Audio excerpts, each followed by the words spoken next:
Hello नमस्कार, welcome to Kargil news India में आस्था शर्मा। तो आइए आज की बड़ी खबरों पे नजर डालते हैं।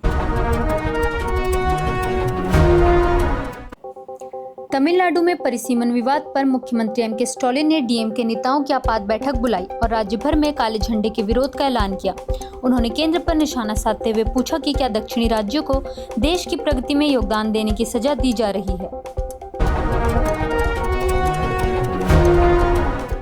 पूर्व राष्ट्रपति प्रतिभा पाटिल ने प्रधानमंत्री नरेंद्र मोदी को पत्र लिखकर महिला आरक्षण विधेयक का समर्थन किया और इसे निर्णायक कदम बताया। यह पत्र ऐसे समय आया है जब कई कांग्रेस नेताओं ने 2029 तक महिला आरक्षण लागू करने को लेकर सरकार पर पर्याप्त परामर्श न करने का आरोप लगाया है।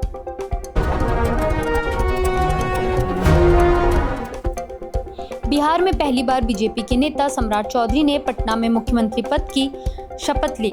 पूर्व मुख्यमंत्री नीतीश कुमार ने मंगलवार को इस्तीफा देकर अपनी कैबिनेट भंग कर दी, जिसमें चौधरी उप मुख्यमंत्री और गृह मंत्री थे।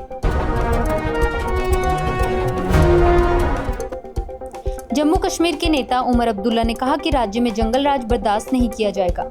यह बयान उस घटना के बाद आया जिसमें मवेशी ले जा रहे एक 30 वर्षीय व्यक्ति पर कथित तौर पर गौरक्षकों ने हमला किया, जिसके बाद वह नाले में कूदकर लापता हो गया। दिल्ली के मुख्यमंत्री अरविंद केजरीवाल ने दिल्ली हाई कोर्ट के एक जज को मामले से अलग करने की मांग करते हुए अतिरिक्त हलफनामा दाखिल किया है। हलफनामे में कहा गया है कि जज के बच्चों के केंद्र का प्रतिनिधित्व करने से पक्षपात की आशंका गंभीर और सीधी है, जिसे नजर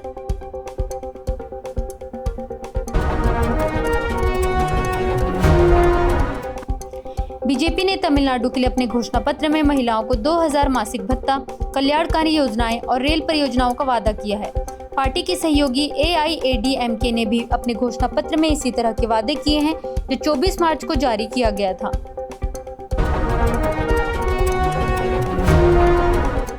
विपक्ष ने परिसीमन और महिला आरक्षण से जुड़े प्रस्तावित विधेयकों को विरोधाभासों से भरा बताते हुए केंद्र सरकार पर निशाना साधा।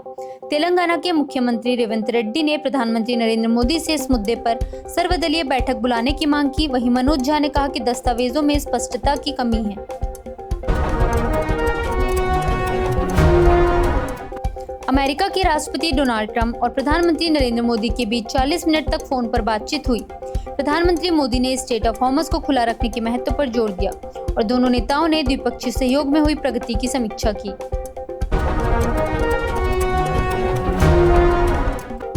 इजराइल और लेबनान ने अमेरिका में हुई बैठक के बाद दशकों में पहली बार सीधे वार्ता शुरू करने पर सहमति जताई है। यह बातचीत क्षेत्र में बढ़ते संघर्ष और हिजबुल्लाह के साथ चल रही लड़ाई के बीच हो रही है। इसी बीच इस संघर्ष ने पश्चिम एशिया में शांति स्थापित करने के प्रयासों को जटिल बना दिया, जबकि लेबनान में हिंसा में 2100 से अधिक लोगों की मौत हो चुकी है। अमेरिका ने कहा कि स्ट्रेट ऑफ हॉर्मस की नाकाबंदी के पहले 24 घंटों में कोई भी जहाज पार नहीं कर सका। रिपोर्ट के अनुसार जो 3 टैंकर मंगलवार को गुजरने की खबर थी, उन्होंने न तो ईरानी बंदरगाहों में प्रवेश किया और न ही वहां से निकले, जबकि यह नाकाबंदी गैर ईरानी बंदरगाहों के लिए आने जाने वाले जहाजों पर लागू है। अमेरिका के राष्ट्रपति डोनाल्ड ट्रंप ने कहा कि ईरान के साथ चल रहा युद्ध खत्म होने के बहुत करीब है, लेकिन अमेरिका अभी पूरी तरह पीछे नहीं हटा है। उन्होंने दावा किया कि अगर अमेरिका भी पीछे हट जाए तो ईरान को दोबारा खड़ा होने में लगभग 20 साल लगेंगे।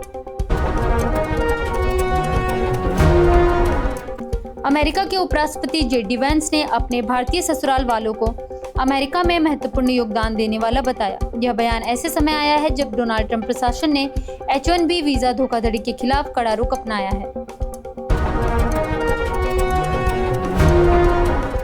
यूरोपीय देशों ने स्ट्रेट ऑफ हॉर्मस की सुरक्षा के लिए गठबंधन योजना का मसौदा तैयार किया है, जिसमें अमेरिका को शामिल नहीं किया गया है। रिपोर्ट के अनुसार जर्मनी भी इस योजना का हिस्सा बनने जा रहा है, जो विदेशों में सैन्य भागीदारी को लेकर उसके रुख में बदलाव को दर्शाता है।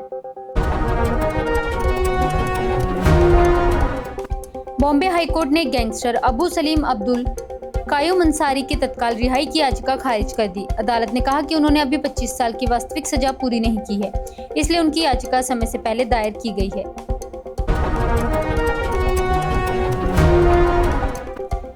ईडी ने पंजाब की लवली प्रोफेशनल यूनिवर्सिटी पर छापेमारी की है। यह विश्वविद्यालय आम आदमी पार्टी के सांसद अशोक कुमार मित्तल के स्वामित्व वाले लवली ग्रुप का हिस्सा है, जिन्होंने हाल ही में राघव चड्ढा की जगह राज्यसभा में पार्टी के उपनेता का पद संभाला है।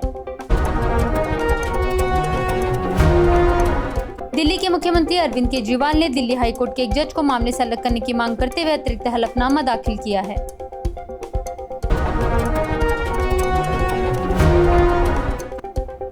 इंटरनेशनल मॉनेटरी फंड के अनुसार भारत 2026 और 2027 में दुनिया की सबसे तेजी से बढ़ने वाली बड़ी अर्थव्यवस्था बना रहेगा। रिपोर्ट में कहा गया है कि महंगाई 2025 के 3.3% से बढ़कर 2026 में 4.7% हो सकती है, जो 2027 में फिर घटकर करीब 4% हो जाएगी।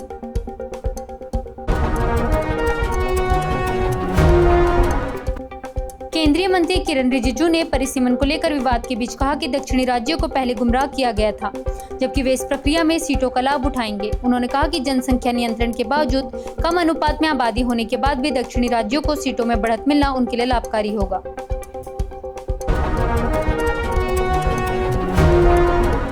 बीजेपी ने तमिलनाडु के लिए अपने घोषणा पत्र में महिलाओं को 2000 मासिक भत्ता, कल्याणकारी योजनाएं और रेल परियोजनाओं का वादा किया है। पार्टी के सहयोगी AIADMK ने भी अपने घोषणा पत्र में इसी तरह के वादे किए हैं, जो 24 मार्च को जारी किया गया था।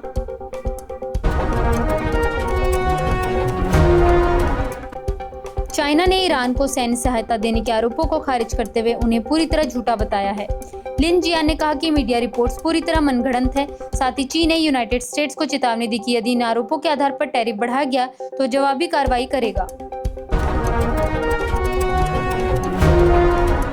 अमेरिका के राष्ट्रपति डोनाल्ड ट्रंप ने रिपब्लिकन पार्टी से एकजुट होकर FISA 702 कानून को बढ़ाने की अपील की है। उन्होंने कहा कि यह कानून अमेरिकी खुफिया एजेंसियों को विदेशों में निगरानी की अनुमति देता है और सेना को इसकी सख्त जरूरत है।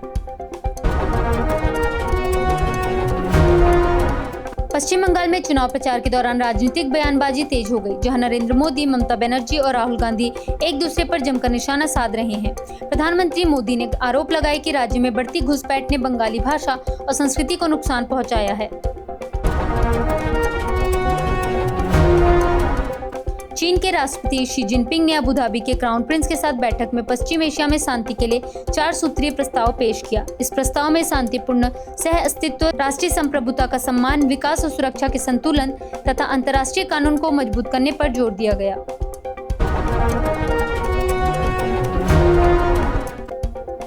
अमेरिका के राष्ट्रपति डोनाल्ड ट्रंप ने कहा कि ईरान के साथ शांति वार्ता अगले 2 दिनों में फिर से शुरू हो सकती है।